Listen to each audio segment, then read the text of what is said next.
I mean, everything's going to change. This is going to be, I would have never done that before because I would be too nervous it wouldn't work. Well, I'm forced to use it now, and it works. So I'm not going back. And that's going to happen millions of times over.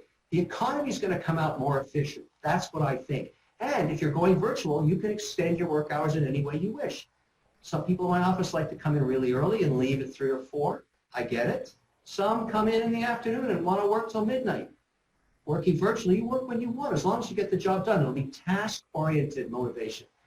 Hey everybody, my name is Andrew and this is Digital Nomad Journey. Today, I'm going to be sharing some valuable insights and sound bites from everybody's favorite shark from Shark Tank and formerly a dragon on Canada's Dragon's Den. This is none other than himself, Mr. Wonderful, Mr. Kevin OLeary, who famously owns many businesses in Canada and the US and Mexico as being one of the more outspoken investors on Shark Tank. So the reason why I'm sharing this with all of you is because recently BigSpeak hosted a webinar. And the reason why I saw it is because it actually popped up on Kevin OLeary's LinkedIn page. So I cannot thank BigSpeak enough for hosting this webinar. I found it very helpful. I'll make sure to include BigSpeak's links in the description below so all of you can access more of their valuable content. They push out a lot of great stuff. I created this video to share more content from the remote work perspective because to my surprise, Mr. Kevin OLeary actually touched on remote work and how business has to evolve and change in the current landscape. Here we are in April 2020 and we are still very much in the thick of the pandemic and businesses are reacting to the current environment, the current situation by moving virtual, by creating more business opportunities in a virtual environment, figuring out the most efficient way to move forward. So without any further ado, let's get straight to Mr. Wonderful himself. And we're going to start things off with specifically talking about productivity and efficiency. In all of my businesses now, over 50 of them, we are running them virtually. We're using a product called Zoom, which is clearly going to be one of the companies that emerges from this a lot more valuable than it started. And as a result, the productivity is changing. And I want to make an observation here from several fronts. As an investor, let me speak to you this way. When we're learning how to communicate, as we are right now together, it can be very, very efficient. And number one, what I think it's going to do is, and this is a personal opinion, but I think it's going to permanently impair the value of commercial office space. And I'm going to argue, here's why. Generally speaking, in a company, a private company doing, let's say, up to $500 million, rent can be significant. 10, 12, 13, 14, 15, 20% in terms of all the rent they use for storage, for office space, everything else. It's clear to operators today, and I have many of them, they've realized they don't need all that space. When they emerge from this, whenever it happens, a lot of my companies are going to be going back to their landlords and saying, I'm going to cut my commercial space by 10, 20, 30, 40, 50%. I'm going to be doing that in OLeary financial offices as well. I have offices in multiple cities that I now know I don't need. Now, I wouldn't have taken that risk until I was forced to perform without that office space. So perhaps this might have been a little bit more obvious. A lot of people are already talking about the Zoom app and the influence that company is having over everyone's business model these days. But the fact that he even touched on the fact that he's increased in efficiency and he was actually too nervous. This is probably a sentiment expressed by many business owners and managers all over the place these days, that they were too nervous to transition into a virtual working environment until their hands were forced. And I find that really, really insightful information and a sign of things to come, because now everyone was forced to move their business operations so that their employees, their staff, their freelancers, their entrepreneurs were working virtually. Please make sure to hit the like button for the YouTube algorithm. It really helps us out, and hopefully we can reach that many more people that are struggling to work in a remote capacity, working from home for the very first time. And now next, Mr. Wonderful touches on how remote work, how the future of work will impact certain investments, more specifically investments such as REITs, real estate investment trusts. These are investment vehicles that people have been using for decades. They've been reliable, they produce reliable dividends, but unfortunately the value of commercial space has come somewhat in question since the future of work has undoubtedly shifted. I'd argue as an asset class, REITs are a very bad investment going forward for reasons of reduction of used space and the fact that they're going to have some pressure on cash flows in the short term. And indeed, those prices have been reflected in corrections of all kinds of REITs in the Russell 2000. But there's something else I want you to think about that is on my mind as well. The real estate asset class is a multi-billion-dollar asset class and has been successful for decades and decades and decades.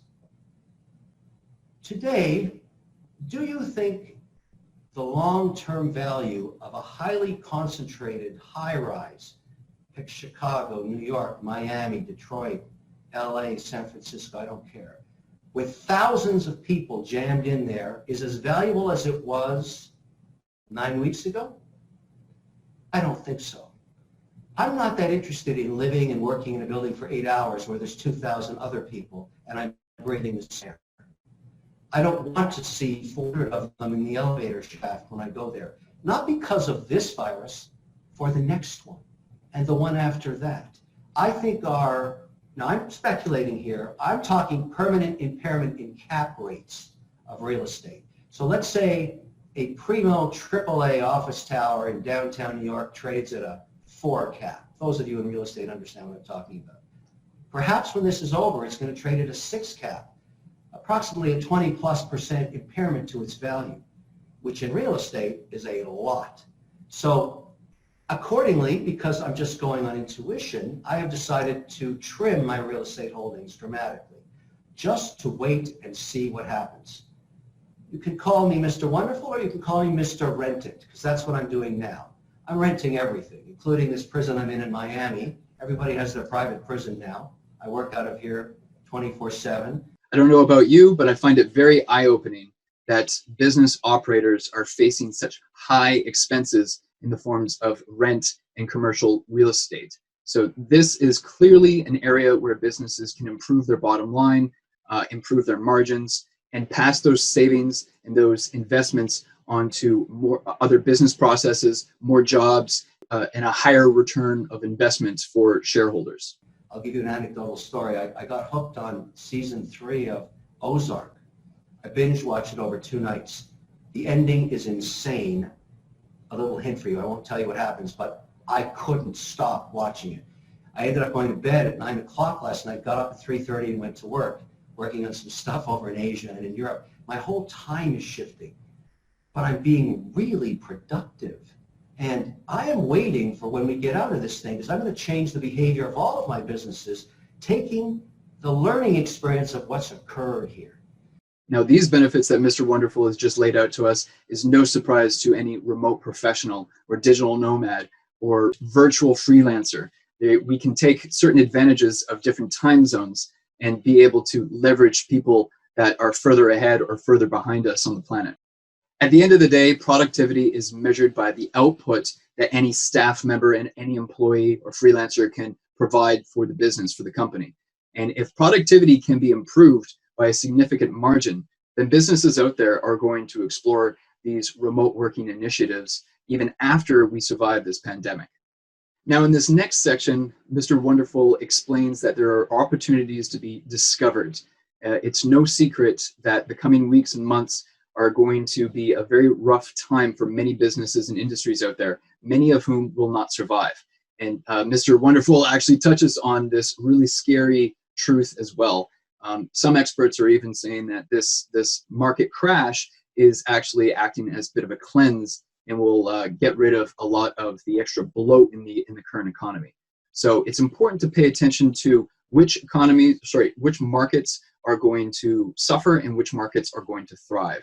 I actually made a video recently on the 14 booming markets right now that are expected to do well today and in the weeks and months to come. I'll include the card for you here, but also put the link in the description below so you can watch that and figure out how you can leverage the booming markets, the hot markets today. There are many that are not going to make it. They ran a restaurant perhaps, or they ran an entertainment facility where they booked music acts or theater acts, whatever. Those are very, very difficult to understand how that's going to change. However, and I brought some just anecdotal, here's a little company called Blue Land. This is hand sanitation, but it's not liquid, it's crystallized. They FedEx this little pill to you, you drop it in water and you have a hand sanitizer. How do you think sales are doing right now? Right through the roof. We're so far ahead of forecast, it's insane. We just are trying to get more product. Here is a company that makes aerosol oxygen. Same oxygen you breathe on a plane if the mask came down. I just took a nice breath of oxygen. How do you think they're selling right now? Same thing, through the roof, beyond anything we ever anticipated. Here's a company that makes a shelf that attaches to your window so you can put another laptop on it. Shark Tank company. Sales, millions ahead of forecasts. Millions ahead. Shelf view, it's called. Everybody wants one. I use 2 of them across the condo here so I can stand up and look out the window and work all day. The shift in behavior that's going to occur from this extraordinary experience is going to favor some businesses and take others to zero. And in a way, not to be Darwinian about this, that's okay. There's going to be some extraordinary opportunities created for entrepreneurs, and it's happening right now as we speak. And the economy, when it bounces back, will take care of those people that it hurts, because we'll be back to full employment, which is under 4%. I am hopeful to say that. I'm always an optimist about America because I invest in her. So the whole point is, I think it's going to be a transition accelerated by what occurred here. Some of the benefits that people gain from virtual meetings are more obvious than others. In this next soundbite, Kevin O'Leary highlights one of my personal favorites. And I'm learning how to integrate all kinds of other data into these screens, as I have been doing in some of the meetings I've had with landlords, businesses, banks. I mean, I've got charts and graphs, and we do business all day long. This is probably my 7th or 8th video meeting today, and I'm using them very, very efficiently. And what I love about it, and this is kind of unique, another attribute, you schedule a meeting at 1 o'clock, it's going to end at 1:30. Well, guess what? It ends at 1:30. And you're cognizant of the time, and you're making sure that you're allocating it properly, makes you far more efficient. So I'm really liking this. I'm not happy that we're in a pandemic, but I'm now comfortable that I can make a lot of changes in the cost structures of a lot of my companies using these technologies, and I intend to do that. I am going to make it a challenge to save 20% of our fixed costs using this stuff. There's many people that never have to come into the office, and why should they? And that's the whole point. I think this is extremely interesting. Now, some people have been overly critical of this shift to this technology age, this information age, in that the younger demographic has an unfair advantage. And I can tell you that Kevin O'Leary also disagrees with this premise. It doesn't matter where you're located in the world, what situation you're in, or how old you are, you're able to adapt to this new world that we live in and share ideas and do business and play games in a virtual environment. Genie's out of the bag. You know, I've got an 89-year-old stepfather, living in a town called Doulier, just outside of Nyon, between Geneva and Lausanne in Switzerland. Village, 1,200 people. That's how the Swiss live, and they're going through the whole pandemic thing, and they've got their own rules in Switzerland now, including you're staying at home, and all the services are delivered to your door, and they knock on your door, and you wait till they leave, and then you open it up, sanitize the cardboard boxes, all that stuff. I showed him Zoom 10 days ago. He's 89. The whole village is Zooming now, all 1,200 of them, and these are not spring chickens. So they figured out they can communicate amongst their interests. They're all Zoomologists. That's what happened to an elderly village of winemakers, farmers. I love Switzerland. It's a beautiful place. But they're Zooming up a storm there, and my dad was the first guy to do it in there. And every day he's Zooming me like crazy. I mean, the guy's Zooming me every hour. and I get different villagers on there and different family members. I love it. Genie's out of the bag. We'll be using this tool and others. I don't want to just say Zoom only. I mean, yes, I am a shareholder of Zoom. I've owned that stock for 2 years, I think. But it's sort of, yes to technology. Yes, it's going to be fantastic, and it's going to cut costs. I can't wait till I can get out of this prison and start working on implementing all this stuff into my businesses. I'm going to be whacking and hacking and slashing, and I can't, because now I feel good about it. I feel safe using it. I'm ready to rock and save. And don't forget to hit that like button and subscribe to the channel for more content like this. Hit the bell icon so you get notified when we're posting more videos. We're trying to help more digital nomads and more remote workers that are not only voluntarily making the shift to this lifestyle, but unfortunately recent days have showed that a lot of people have been forced into this lifestyle for the very first time. There's a lot of confusion out there. A lot of people are hurting, and we want to reach more people with this video. Now, one question that's been on a lot of people's lips these days is, will remote work and working from home, will this trend continue even after we pass this pandemic, even after people are allowed to no longer observe social distancing and can get into tight, close quarters again? Will remote work continue as a trend? But you don't need to hear it from me. Here it is from the shark himself. Let me tell you why this is going to be interesting. I'll give you an example. I like using anecdotes because it's easy to understand this. I shot an interview with Maria Sharapova 2 days ago. And I didn't know how it would go. She was a guest on Shark Tank, and she's fascinating. So I said, let's do an Ask Mr. Wonderful session. You're sitting in your house in Los Angeles. I'm here in Miami. Let's use technology. We did. The interview was, I mean, she's a really fascinating person because I thought she was just an athlete. There's nothing wrong with athletes, but she's made the transition to being a CEO, an operating CEO. And that's rare for athletes. So anyways, I have to edit this thing because I want to drop it on the channel tomorrow at noon. Now, usually I go into an edit bay, I'd sit with a couple editors, and I remember the interview saying, let's go there, let's go here, let's go there. I did it virtually with editors in different time zones in different countries. And if I got up at 3 in the morning, no problem, they're awake in Europe. Let's get online and help me cut this thing. And now that I've done that, I'm not going back to the bay anymore. I'm going to do when I feel like it. If I get up in the middle of the night, boom. The time shifting of this technology is going to make people more productive.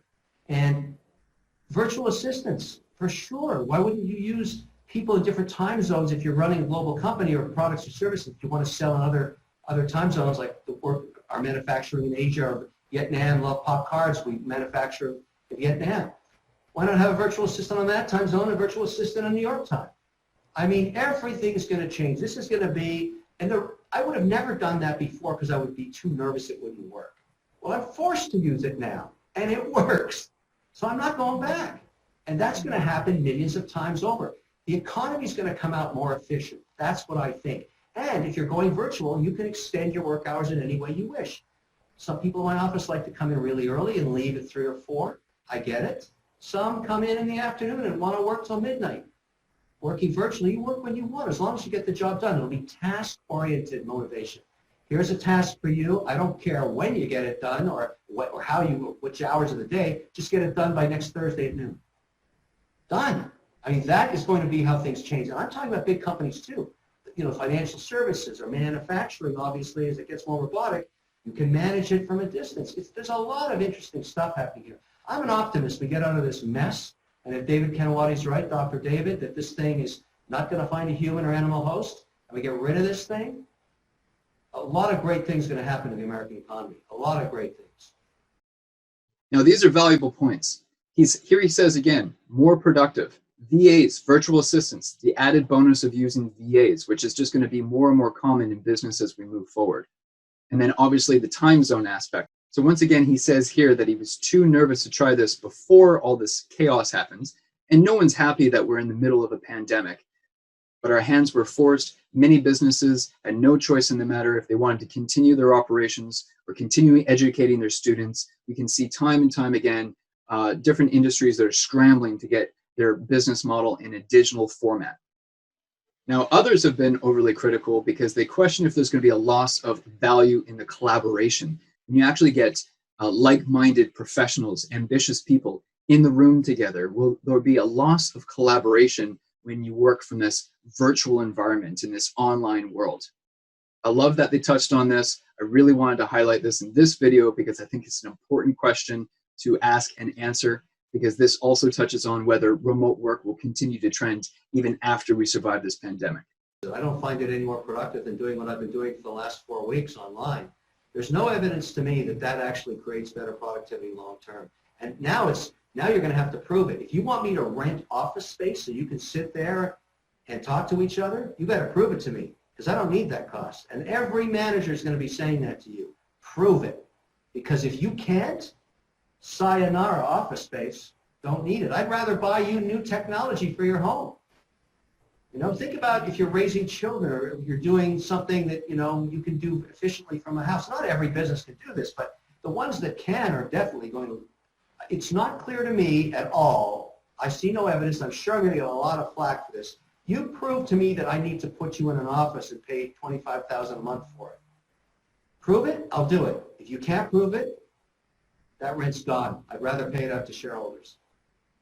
I'm not a real guy. I like results, and I don't care how you get them. And so I don't really believe in the sit around the water cooler stuff. That's just me. But I really appreciate how Kevin OLeary has framed it for us just now, because the onus essentially falls on our own shoulders now to prove that there is a loss of value when you don't have people physically located in the same location. Now you have to prove it. Now he's asking us to prove that if the value is there, he has no problem taking on that added expense of commercial rent. But it's unfortunately unlikely that any one of us is going to be able to prove a $20,000, $25,000 a month valuation of lost collaboration a month. Maybe I'm going to catch some flack for that statement, but I truly believe that people can still collaborate over cameras, as everyone on these Zoom calls right now seem to be managing quite well these days. Now, finally, Mr. OLeary here touches on a really serious question that no one can answer, is how much longer will this lockdown last? And because no one can actually give a timeline, because no one can point their finger on a day on the calendar and say, this is when everyone will go back to work. This is an ultimate sustainability question. If you want to remain in business, if you want to retain your customers, you have to find a way to transition to a digital world. Otherwise, you do risk going bankrupt or completely losing your entire space in the marketplace. This is the new world we live in. This is our reality. We can't influence factors that are beyond our control. So it's best just to crack on, figure out how you can transition over into a digital world. Find an expert that can help you make the transition. There are plenty of people that have been working virtually for years. There's lots of experts all over the place. You don't have to go far to find someone who's probably doing everything remotely and will be able to show you the path. So let's remind ourselves that a lot of people are struggling these days. It's really important to pull together and help solve problems, real problems. There's a lot of problems to solve out there these days, and we can do this. We can survive this. I think the leadership in most countries have figured it out. I have my contacts in UAE and Riyadh, certainly in Switzerland, in France, Germany, England. Everybody I'm talking to, those local governments are going to full lockdown. In the village I talked about earlier in Switzerland, full lockdown, all 1,200 houses. They're getting it. And that lockdown may be, if you go to the various industry sectors, and I've had a chance to speak to some of the auto manufacturing CEOs the last couple of days, they're kind of thinking back in production mid-June. They're kind of trying to prepare for when this thing becomes a situation where two outcomes. One, the contained growth of obviously it's spreading, but also some percentage of the population, assuming you're immune after you get it, is going to be able to go back into the workforce without any chance of acquiring it again, as long as we find out with certainty that it ends up being something you build the antibodies for. So it's like the end of the flu season in that respect. So I'm optimistic that people are getting the joke. I've been talking to everybody in different states, all my companies. Nobody is congregating anywhere. There are anecdotal stories. I mean, I'm looking out at the beach here. I'm watching police arrest people every morning. If even one person goes out there, bang, they're gone within seconds because they've got a helicopter, with infrared or something going up and down the beach. I like that discipline. That's good. And we need to do that for let's call it another 4 to 5 to 6 weeks. And that's why this is a great conversation we've had. We talked about how it's changing and how we'll all try different things. So once again, big thank you to BigSpeak for arranging and hosting this webinar.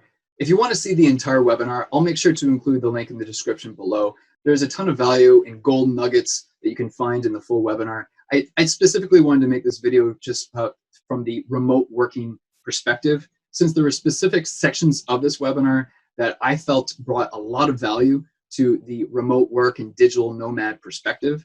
I wanted to highlight them for you here.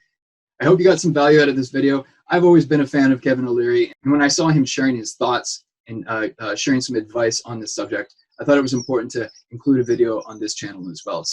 So make sure you smash that like button below if you enjoyed the video. Subscribe to my channel if you want to learn more remote work and digital nomad content. And leave me a comment. Let me know if you have any questions. I'll make sure to answer every question I get. And you can make some recommendations on videos you want to get from me in the future. And I want to wish everybody a happy and safe week ahead. Own the day and make it yours. Take care.